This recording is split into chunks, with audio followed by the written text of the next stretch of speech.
الحمد لله الذي أنزل على عبده الكتاب ولم يجعل له عوجا قيما لينذر بأسا شديدا من لدنه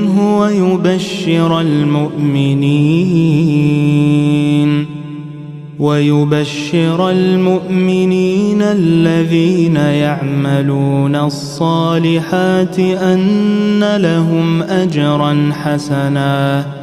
ماكثين فيه أبدا وينذر الذين قالوا اتخذ الله ولدا ما لهم به من علم ولا لآبائهم كبرت كلمة تخرج من أفواههم إن يقولون إلا كذبا فلعلك باخع نفسك على آثارهم إن لم يؤمنوا بهذا الحديث أسفا إنا جعلنا ما على الأرض زينة لها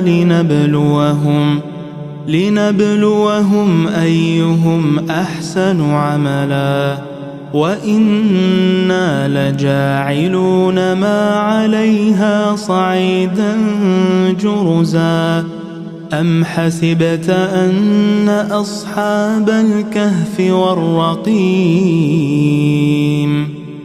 حسبت أن أصحاب الكهف والرقيم كانوا من آياتنا عجبا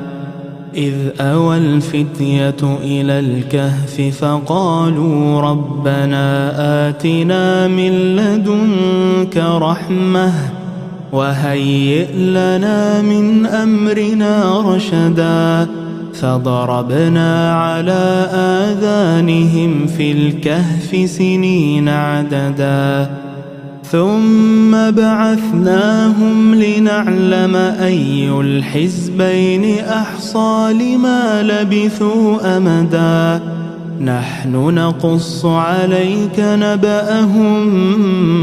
بالحق إنهم فتية آمنوا بربهم وزدناهم هدى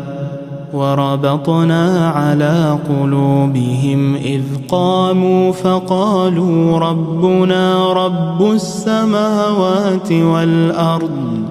لن ندعو من دونه إلها لقد قلنا إذا شططا هؤلاء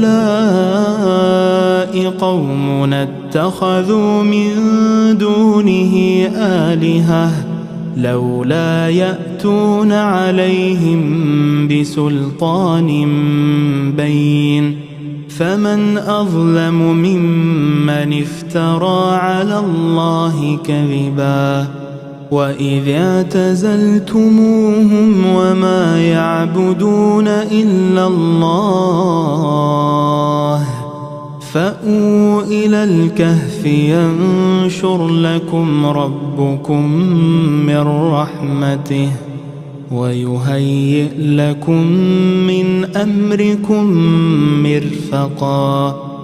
وترى الشمس إذا طلعت تزاور عن كهفهم ذات اليمين وإذا غربت تقرضهم ذات الشمال وهم في فجوة منه ذلك من آيات الله من يهد الله فهو المهتد ومن يضلل فلن تجد له وليا مرشدا وتحسبهم أيقاظا وهم رقود ونقلبهم ذات اليمين وذات الشمال وكلبهم باسط ذراعيه بالوصيد لو اطلعت عليهم لوليت منهم فرارا ولملئت منهم رعبا وكذلك بعثناهم ليتساءلوا بينهم قال قائل منهم كم لبثتم قالوا لبثنا يوما أو بعض يوم قالوا ربكم أعلم بما لبثتم فبعثوا أحدكم بورقكم هذه إلى المدينة فلينظر أيها أزكى طعاما فليأتكم برزق منه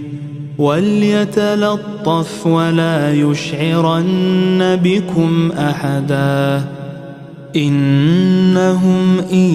يظهروا عليكم يرجموكم أو يعيدوكم في ملتهم ولن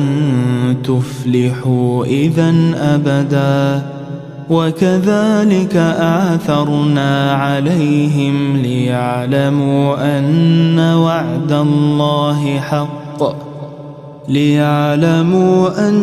وعد الله حق وأن الساعة لا ريب فيها إذ يتنازعون بينهم أمرهم فقالوا ابنوا عليهم بنيانا ربهم أعلم بهم قال الذين غلبوا على أمرهم لنتخذن عليهم مسجدا سيقولون ثلاثة رابعهم كلبهم ويقولون خمسة سادسهم كلبهم رجما بالغيب ويقولون سبعة وثامنهم كلبهم قل ربي أعلم بعدتهم ما يعلمهم إلا قليل فلا تمار فيهم إلا مراء ظاهرا ولا تستفت فيهم منهم أحدا ولا تقولن لشيء إني فاعل ذلك غدا إلا أن يشاء الله واذكر ربك إذا نسيت وقل عسى أن يهديني ربي لأقرب من هذا رشدا ولبثوا في كهفهم 300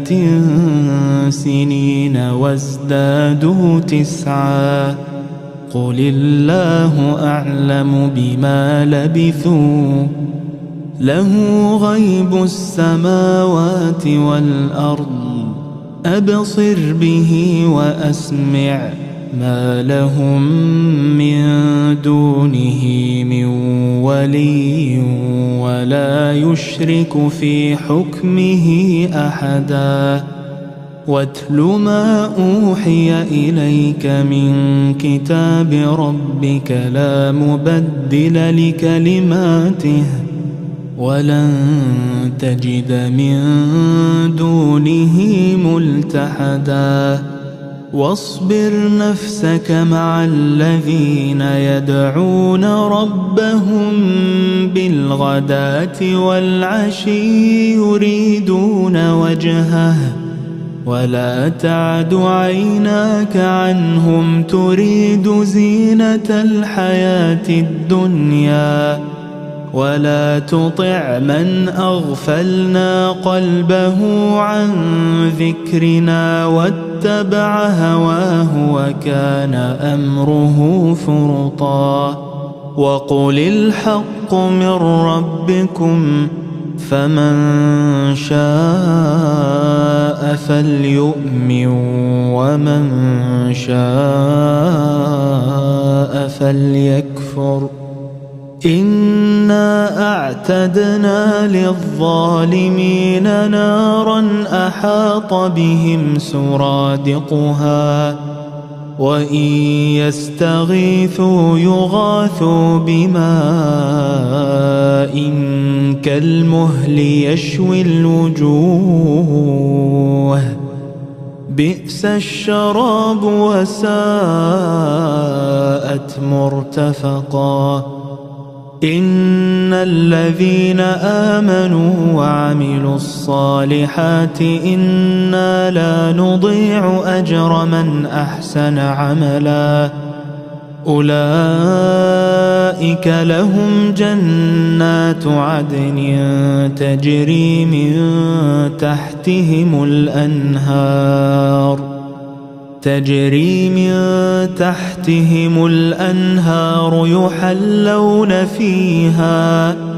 يحلون فيها من أساور من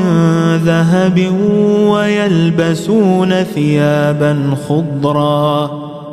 ويلبسون ثيابا خضرا من سندس واستبرق متكئين فيها على الأرائك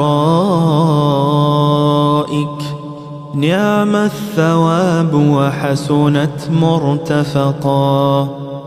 واضرب لهم مثلا الرجلين جعلنا لأحدهما جنتين من أعناب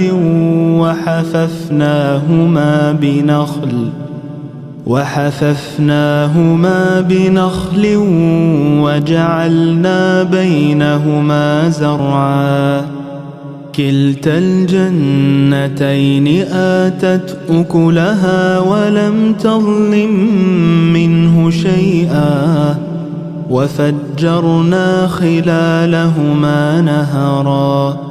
وكان له ثمر فقال لصاحبه وهو يحاوره أنا أكثر منك مالا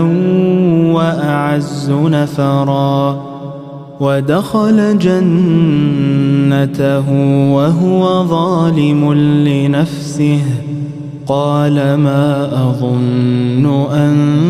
تبيد هذه أبدا وما أظن الساعة قائمة ولئن رددت إلى ربي لأجدن خيرا منها منقلبا قال له صاحبه وهو يحاوره أكفرت بالذي خلقك من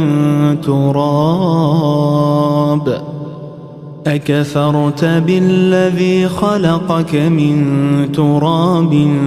ثم من نطفة ثم سواك رجلا لكن هو الله ربي ولا أشرك بربي أحدا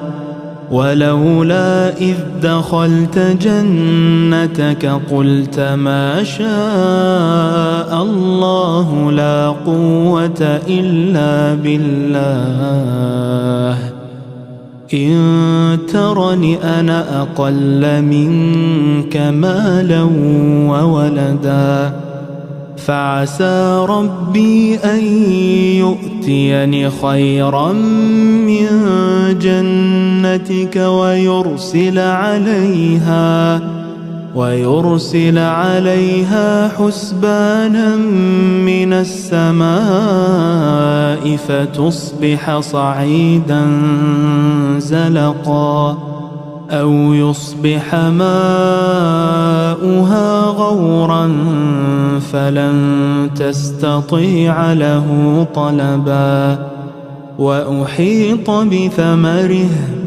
فأصبح يقلب كفيه على ما أنفق فيها وهي خاوية على عروشها ويقول يا ليتني لم أشرك بربي أحدا ولم تكن له فئة ينصرونه من دون الله وما كان منتصرا هنالك الولاية لله الحق هو خير ثوابا وخير عقبا واضرب لهم مثل الحياة الدنيا كماء إن أنزلناه من السماء فاختلط به نبات الأرض فأصبح هشيما تذروه الرياح وكان الله على كل شيء مقتدرا المال والبنون زينة الحياة الدنيا والباقيات الصالحات خير عند ربك ثوابا وخير أملا ويوم نسير الجبال وترى الأرض بارزة وحشرناهم فلم نغادر منهم أحدا وعرضوا على ربك صفا لقد جئتمونا كما خلقناكم أول مرة بل زعمتم أن لن نجعل لكم موعدا ووضع الكتاب فترى المجرمين مشفقين مما فيه ويقولون يا ويلتنا ما لهذا الكتاب لا يغادر صغيرة ولا كبيرة إلا أحصاها ووجدوا ما عملوا حاضرا ولا يظلم ربك أحدا وإذ قلنا للملائكة اسجدوا لآدم فسجدوا إلا إبليس كان من الجن ففسق عن أمر ربه أفتتخذونه وذريته أولياء من دوني وهم لكم عدو بئس للظالمين بدلا ما أشهدتهم خلق السماوات والأرض ولا خلق أنفسهم وما كنت متخذ المضلين عضدا ويوم يقول نادوا شركائي الذين زعمتم فدعوهم فلم يستجيبوا لهم وجعلنا بينهم موبقا ورأى المجرمون النار فظنوا أنهم مواقعوها ولم يجدوا عنها مصرفا ولقد صرفنا في هذا القرآن للناس من كل مثل وكان الإنسان أكثر شيء جدلا وما منع الناس أن يؤمنوا إذ جاءهم الهدى ويستغفروا ربهم ويستغفروا ربهم إلا أن تأتيهم سنة الأولين أو يأتيهم العذاب قبلا وما نرسل المرسلين إلا مبشرين ومنذرين ويجادل الذين كفروا بالباطل ليدحضوا به الحق واتخذوا آياتي وما أنذروا هزوا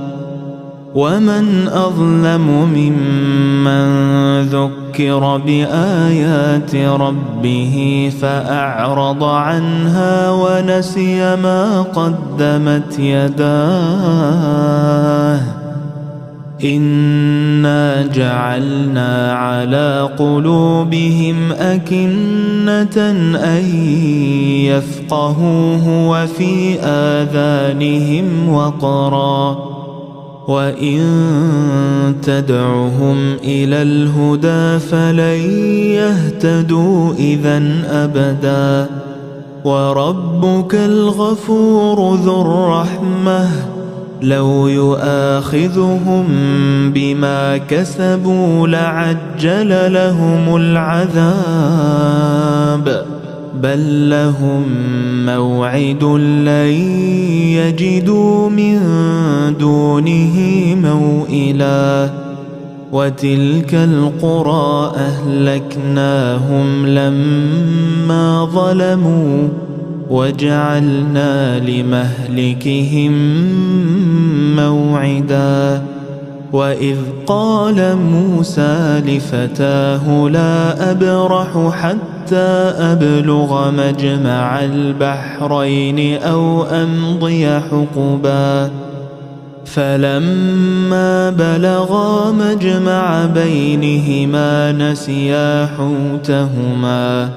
نسيا حوتهما فاتخذ سبيله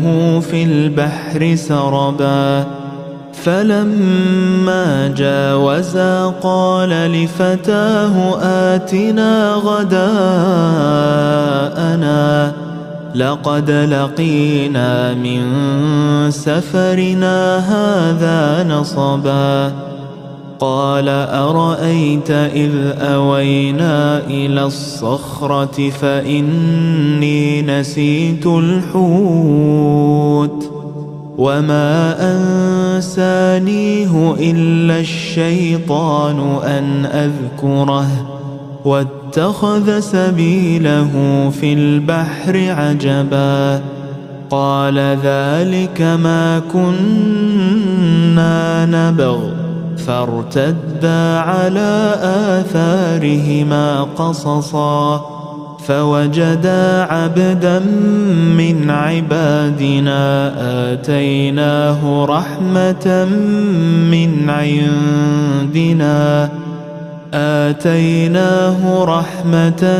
من عندنا وعلمناه من لدنا علما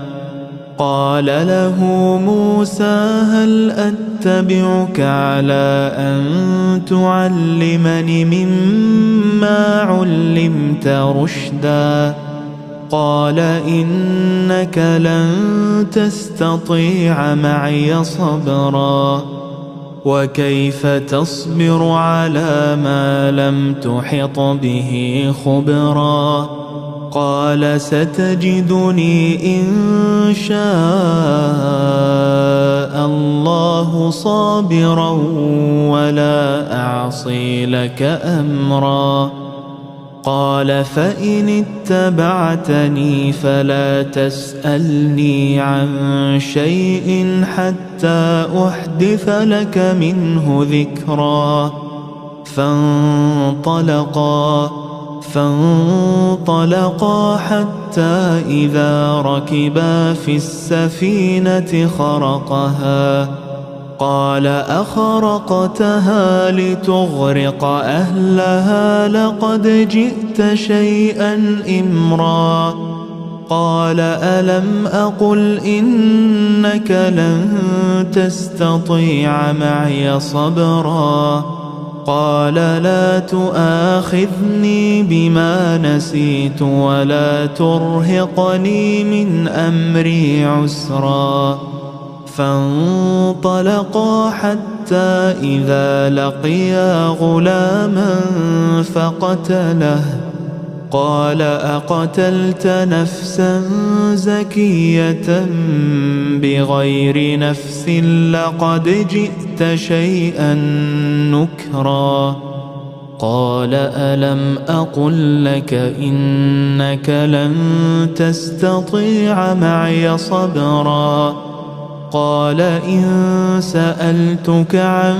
شيء بعدها فلا تصاحبني قد بلغت من لدني عذرا فانطلقا حتى إذا أتيا أهل قرية استطعما أهلها فأبوا أن يضيفوهما فوجدا فيها جدارا يريد أن ينقض فأقامه قال لو شئت لاتخذت عليه أجرا قال هذا فراق بيني وبينك سأنبئك بتأويل ما لم تستطع عليه صبرا أما السفينة فكانت لمساكين يعملون في البحر فأردت أن أعيبها وكان وراءهم ملك يأخذ كل سفينة غصبا وأما الغلام فكان أبواه مؤمنين فخشينا أن يرهقهما طغيانا وكفرا فأردنا أن يبدلهما ربهما خيرا منه زكاة وأقرب رحما وأما الجدار فكان لغلامين يتيمين في المدينة وكان تحته كنز لهما وكان أبوهما صالحا فأراد ربك أن يبلغا أشدهما ويستخرجا كنزهما رحمة من ربك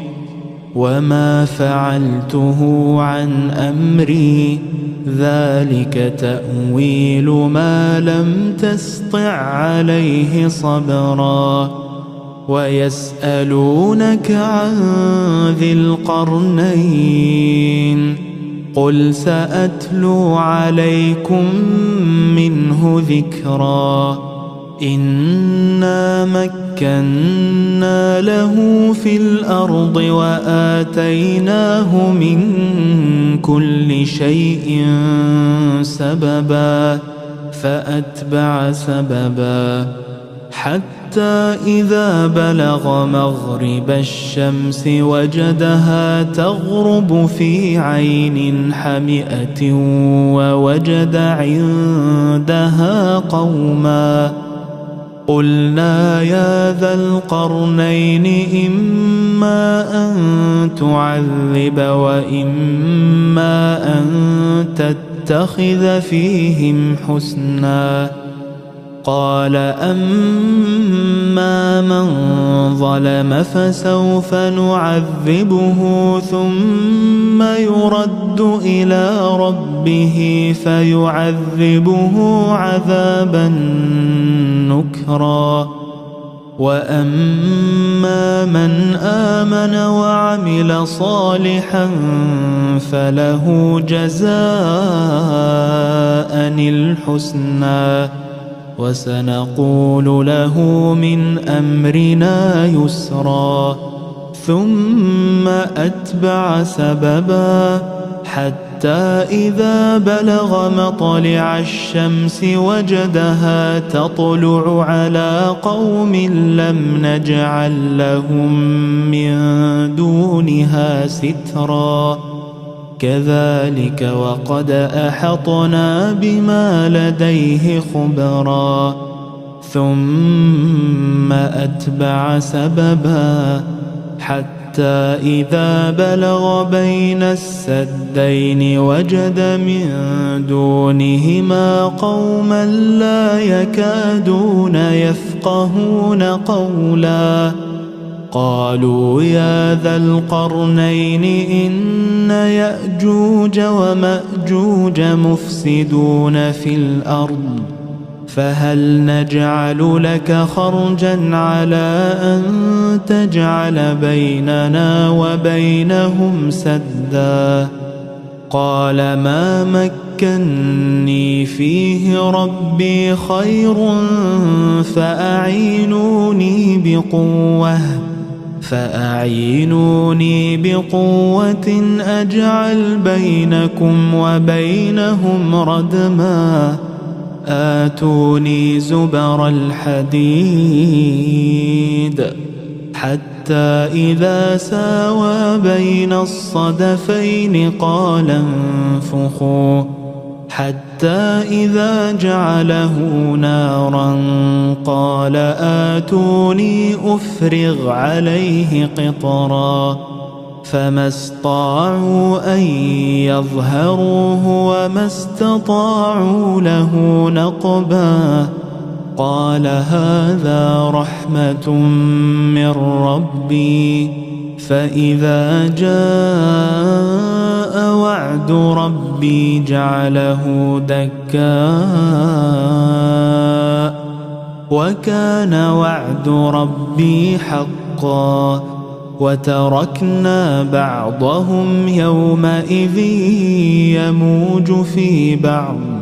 ونفخ في الصور فجمعناهم جمعا وعرضنا جهنم يومئذ للكافرين عرضا الذين كانت أعينهم في غطاء عن ذكري وكانوا لا يستطيعون سمعا أفحسب الذين كفروا أن يتخذوا عبادي من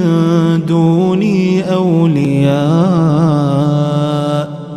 إنا أعتدنا جهنم للكافرين نزلا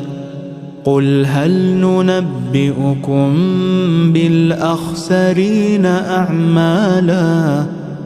الذين ضل سعيهم في الحياة الدنيا وهم يحسبون أنهم يحسنون صنعا أولئك الذين كفروا بآيات ربهم ولقائه فحبطت أعمالهم فلا نقيم لهم يوم القيامة وزنا ذلك جزاؤهم جهنم بما كفروا واتخذوا آياتي ورسلي هزوا إن الذين آمنوا وعملوا الصالحات كانت لهم جنات الفردوس نزلا خالدين فيها لا يبغون عنها حولا قل لو كان البحر مدادا لكلمات ربي لنفد البحر قبل أن تنفد كلمات ربي ولو جئنا بمثله مددا قل إنما أنا بشر مثلكم يوحى إلي أنما إلهكم إله واحد فمن كان يرجو لقاء ربه فليعمل عملا صالحا ولا يشرك بعبادة ربه أحدا.